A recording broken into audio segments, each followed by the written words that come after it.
Directed for a panel to be formed on AFSPA removal, asking them to submit a report within 45 days after holding a meeting with Chief Ministers of Assam and Nagaland. Now, chorus for removal of AFSPA grows in Jammu and Kashmir as well. Congress leader Ashwani Handa has hit out at the centre and has asked why similar rules cannot be implemented in Valley as well.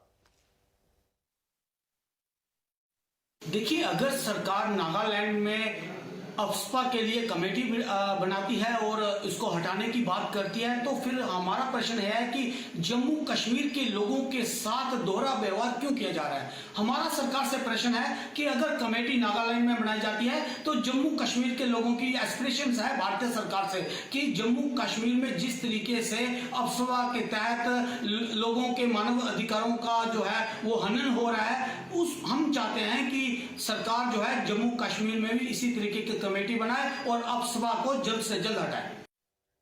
Let me bring in my colleague Pradeep Datta on this. Pradeep, as far as the chorus to remove AFSPA is concerned, it has now extended to Jammu and Kashmir as well. Yes, we saw that after the Nagaland meeting, in which the Home Minister decided that they are going to have constitute a committee, and that will be headed by the Additional Secretary to review revocation of Armed Force Special Power Act. I think people have to understand there's a difference between reviewing a revocation of Armed Force Special Power Act and revoking Armed Force Special Power Act. And if you look at the situation in Jammu and Kashmir, unfortunately, our netas don't understand. They also want to jump on the same bandwagon without realizing what kind of a situation our armed forces are facing here in Jammu and Kashmir. The reason is that Army clearly sees Armed Force Special Power Act as a capstone enabling act that gives it the power necessary to conduct counterinsurgency operation efficiently.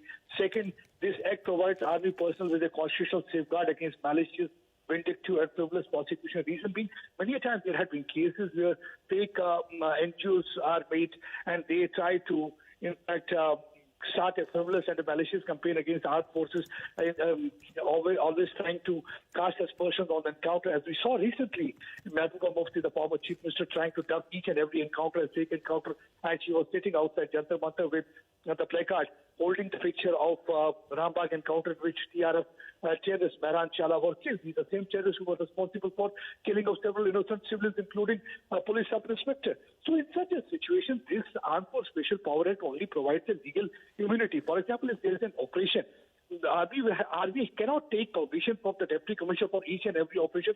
By then, the militant or the terrorist who is hiding there, he will flee from that place.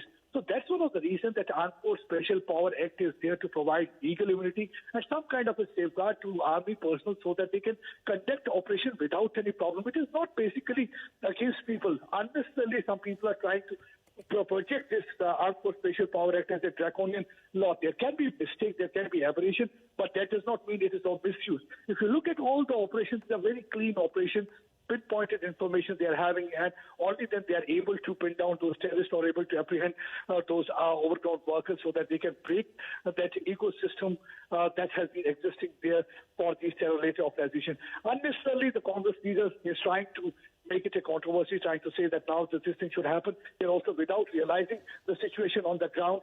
And I think had Armed Force Special Power Act not been there, the area would not have been declared disturbed. Conducting operation in Jammu and Kashmir situation would not have been that easy, where there are so many pressures, so many tensions, because there are people who want people to fall into this trap. I think somewhere the Congress is also falling into the trap of the international element. They want leaders to speak for this reason, trying to use mainstream political party to raise voice. In the past, we have seen Omar Abdullah used to speak about the revocation of Armed Force Special Powers Act when he was Chief Minister of the state, Jammu and Kashmir state. So now I think the Congress is also doing the same thing, because they believe in hitting out at the government for one reason or the other reason, not realizing that this Armed Force Special Power Act is very important, because Army is out of barracks not by choice, but because of the existing situation on the ground. It is because of the situation that Army is out of barracks. They're trying to deal with the situation where Pakistan is trying to push in terrorists, where Pakistan is trying to... Yes.